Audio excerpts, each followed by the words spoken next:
Class അല്ലെങ്കിൽ +2 പരാജയപ്പെട്ടു പോകുന്ന വിദ്യാർത്ഥികൾക്ക് തുടർ പഠനം സാധ്യമാക്കിക്കൊണ്ട് NIOS മുൻപോട്ട് വരികയാണ്. കുട്ടികളും ഈ NIOS എന്ന് പറയുന്നത് ഒരു ഫേക്ക് ആണ്, അല്ലെങ്കിൽ ഇത് പഠിക്കുന്ന ആളുകൾക്ക് തുടർ പഠനം സാധ്യമാകുന്നില്ല. ആളുകള് ഈ NIOSനെ കുറിച്ചുള്ള വ്യാജ വാർത്തകളൊക്കെ സമൂഹത്തിലേക്ക് പരത്തുന്നുണ്ട്. അപ്പൊ അപ്പോൾ വേണമെങ്കിലും പഠിക്കാൻ പറ്റും. മനസ്സിലായോ? അത് കുട്ടികളൊന്നൊന്നുമില്ല, ഏത് ഏജിലുള്ള ആളുകൾക്കും ലോകത്തിന്റെ ഏത് കോണിൽ ഇരുന്നു കൊണ്ടും നിങ്ങൾക്ക് എന്ത് ചെയ്യാൻ പറ്റും? ഈ സെൻട്രൽ ഗവൺമെന്റ് അല്ലെങ്കിൽ NIOSന്റെ കോഴ്സുകളിലൂടെ 10ാം ക്ലാസ്സും +2 കരസ്ഥമാക്കാൻ സാധിക്കും. ഇവിടെ NIOS നൽകുന്ന സർട്ടിഫിക്കറ്റ് ഇതൊരു കേന്ദ്ര ഗവൺമെന്റ് ആണ് കേട്ടോ, കേന്ദ്ര ഗവൺമെന്റ് കോഴ്സ് ആണ്. സോ സെൻട്രൽ ഗവൺമെന്റിന്റെ കോഴ്സ് ആണ്. ഇത് ഗവൺമെന്റ് സർട്ടിഫിക്കറ്റ് ആണ് നിങ്ങളുടെ കയ്യിൽ നിങ്ങൾക്ക് ലഭിക്കുന്നത്.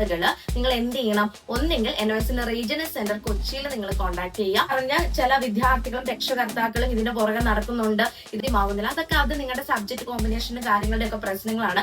ചെയ്തുകൊണ്ട് തന്നെ ഓൺലൈൻ ക്ലാസ്സിലൂടെ റെക്കോർഡ്